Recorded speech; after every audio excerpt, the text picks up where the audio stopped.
Revolutionary, Sylvain. I just did something kind of funny. I recorded my whole video, but my microphone was not plugged in.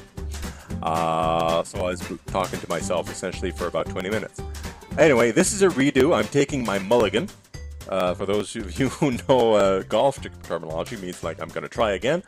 And I'm going to do this again. So hello. Before I start, I'd like to thank all of you who are giving me a thumbs up on the videos and also subscribing.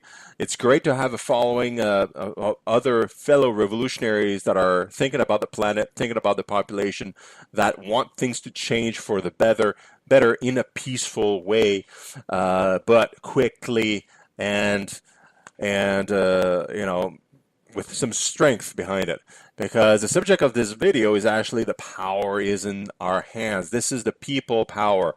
We have the power, even though theoretically, like if you draw a picture of power or the flow of money, we're at the bottom of the food chain. We are the ones that are supporting the whole pyramid, right? And this is just not a feel-good image. This is actually fact, and I'm going to get to that real quick. Oh, and I did add a little subscribe button top left, so that people can decide to subscribe a little bit earlier instead of just going to having that at the end of the video like I used to. Maybe it's going to be a little bit easier for you guys. Anyway, yeah, talking about having power. I discovered I didn't know what I was going to talk about today, but I went to my usual sources of information. I went to my backlog of topics. I went to Rael Maitreya's Facebook page. He's one of my biggest mentors and my philosophical leader. And I went on there. He posts like every day, like multiple times, articles from all over the world about science, philosophy. Just stories from around the world that can put some thought into your brain about what's really going on, things like that. So it's sometimes I have really some really interesting inspiration from those posts. I would encourage you guys. I'm putting the link to his profile down below there.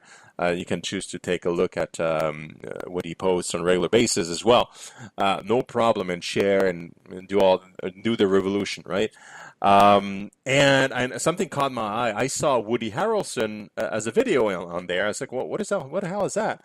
And and of course, I love Woody Harrelson. He's an actor, American actor. He's a little bit older than I am. He's 55, and I've known him since Cheers. I don't know if you guys remember the TV series Cheers. And he's been in Zombieland, which is one of my favorite movies when I want to have just like fun laugh with zombies. And he was I believe a mentalist in Now You See Me, like as magicians kind of doing bank robberies and different things, which is really cool movie. I think from last year or 2 years ago. With a sequel, I think, that came out this year that's coming out soon. Really great guy as an actor, really funny. He's done all sorts of roles. Really cool actor. What I didn't know is that he was an environmental activist as well. It's like, okay, well, that's cool. But what really impressed me in that particular video that I found there on Rael's profile is that he's talking about what we tend to talk about, like about the people having power. He's generally environmentally an activist for the environmental solutions, but it also applies to all sorts of changing the world for the better. What he's been saying, and in a nutshell, and I'm going to paraphrase because the link to the YouTube video is down there. Also, the link for the anonymous website where the transcript of his what he says in the video is there, and some more, like all sorts of pretty interesting articles are on there from the group Anonymous. I'm putting the link down there for you guys to check out and bookmark.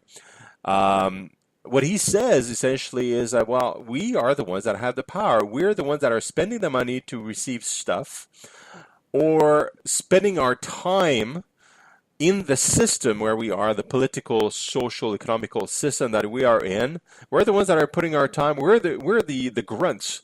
We're the ones that make everything happen, that make everything go. If we chose tomorrow not to work, it would, the whole system would collapse very quickly, because the government needs taxes to pay for all sorts of services and upkeep everything else, to pay their salaries and stuff like that. The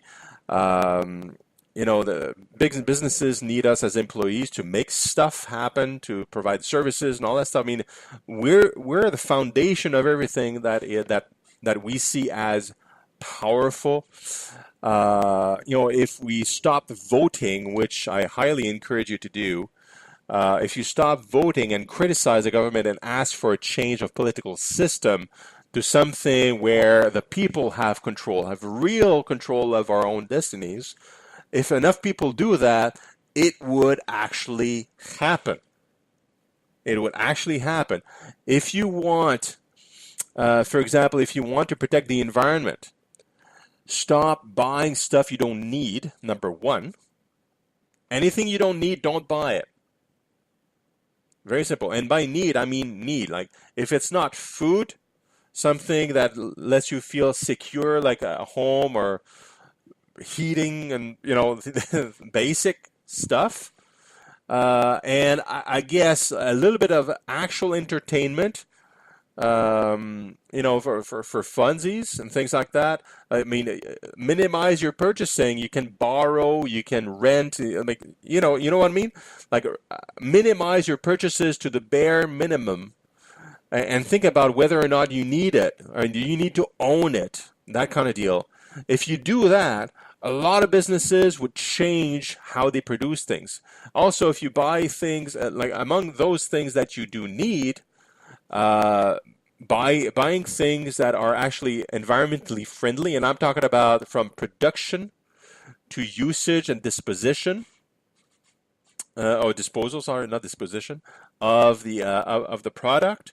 If it's environmentally friendly, totally environmentally friendly, if you buy only those things that you actually need, every company in the world would produce along those lines. They would produce items and products that were super environmentally friendly, because that's where the demand is. The reason why we have all sorts of pollution and all sorts of polluting things, both for our body as far as bad food, as well as chemical products and chemicals in the air, is because we buy these things. We continue buying cars that burn gasoline when there are alternatives out there. We think of ourselves smarter if we buy electric cars or hybrid cars because we burn less gasoline, but we don't think about the production of the batteries, which is super polluting. So we're not helping the environment really there as well, except for maybe a little bit better in long term, because you don't need batteries like constantly to replace those batteries. They are rechargeable. So I don't know the data, but maybe long term the hybrids or electric cars are better, the current ones. But there are better opportunities coming out soon, or already out there as a population, if we would demand those instead of just saying, well, that's all we have. I don't have any control. Let's buy this polluting device because I got no other choice and I don't have any control. If we do that, if we use that attitude, then the producers continue making those products because we continue buying them. Okay, the power is in our hands. Your dollars have to be used to not only to buy stuff, but also to control the production habits of the companies. They're there to make money. If their products aren't getting purchased, they change their products, or they discontinue those products. It's very simple economics. Okay, we have control. Don't like the political system? Well, don't vote and criticize it to hell. Picket outside of the voting booth, asking for reform in government. Ask for geneocracy, Paradism, and these things. I'm putting links down below for those.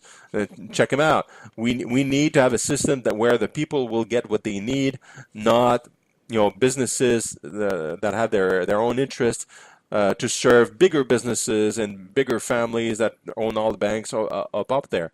We we don't want to. We don't need to satisfy anybody else's desires that don't fit what we want really as individuals and as communities. I've been telling you that for a long time. Just refuse to do anything like that. One of my favorite, like Woody Harrelson, is not one of my favorite guys for a while because I'm going to research him and I'm going to watch more of his stuff. But I also love Gandhi, and you guys know a little bit of his story probably in 1947. Through a massive Indian civil disobedience, mostly triggered by Gandhi and his compatriots and his access to news to be able to disseminate his information. The Indian people just refused to follow the English's rules and regulations as masses. So the English had no choice but to leave and give India its independence. That's huge. I mean, there was some blood, but it wasn't because of Gandhi. It wasn't. There's very little. There wasn't that much. It was more some of the English troops or leaders that wanted to beat the Indians down through force. So some did die. Some Indians, I mean, died through their peaceful protests. But because they resisted and kept true to their cause, the English just had to go. And this is a huge change. This is a whole country, like 1 billion people at the time, maybe, or 800 million at the time, got their independence from the one of the strongest empires in the world. Before the Americans really took flight as an economy and a war machine. By civil disobedience, by people just refusing. Well, no, you're not my government. I don't want them. I don't want you to be there. So I just don't follow your rules, and I'm encouraging everybody else around me not to follow them. So if we want change, we have to boycott our own government if we want to change the government. If, as an example, or parts of it, if we just want it to be changed or modified to a certain degree. We have to take decisions for ourselves, and we have to remember that we are the ones that are having the power. It doesn't take a long time or a lot of effort for an individual to take those decisions. We just need more people to do it. So what we need to do as peaceful revolutionaries, and I know you guys are that, you're subscribing, you're watching my videos, you're probably connected to all sorts of groups. Well, you and I need to educate other people that they have power. And if they want better for themselves and their families and kids, well, they should ask for that. They should put their money only where they need to be, where to buy things that they want, and that's going to drive the next series of products. Companies will produce things that the people want to do. If 80% of the population wants something that's totally environmentally friendly, they'll scramble, invent, and sell you something that's basic, that you really need, that's environmentally friendly. They'll orient themselves to fit what you need because you're waiting with dollars in your hands, and you're only going to buy that, not the crap that's on the market right now. That's your power. So be patient and ask better for yourself and your family, and only the best, and that will be delivered. And spread the word to others everywhere, that tell them they have power and tell them the same message. Put your money where your mouth is, so to speak, and we'll be in a better place. That's the key. Woody Harrelson says it best in his video. So again, I'm inviting you to watch his 2-minute video. It's very quick. It's very simple. And check it out. Read some of the stuff on Anonymous. Visit Rael Materia's Facebook page. I think you're going to like some of the articles and some of the imagery and some of the posts that are there. Interact with all this stuff. Interact with this page on YouTube with my video. Tell me what you want to see or what you want me to talk about next. I'm always open to suggestions. I'd like to satisfy my people in what you guys want to hear about and what you guys want me to talk about, and I will deliver But as an independent, I always also consider what I want to talk about, of course. But that's okay. There's a lot of people that are talking about different things on the web, and that's why some people have subscribed here, and some people have subscribed elsewhere. It's all good. That's a real modern, true democracy of individuals. We pick and choose what we want to see, what we want to adopt and adapt, and we all work together with different mindsets and with different ideologies, and we can drive the whole world in a peaceful way with everybody being different, with different cultures, religions, and philosophies, and we can all work in peace and harmony, and everybody happy. No work, hopefully, Paradism again. No work, no forced work. Everybody fed, everybody housed. Nobody feels insecure. The best medicine, old age being a thing of the past soon. We are working towards that. We just have to focus and concentrate and keep on our consciousness above reproach, and working together for mutual peace and harmony, love, and just being content. That's it. All right, that's going to be it for today. I hope you enjoyed the video, and I hope you enjoyed the links and the videos I'm recommending this week. I will talk to you again next week for the next installment of The Peaceful Revolutionary. Ciao for now. Bye-bye.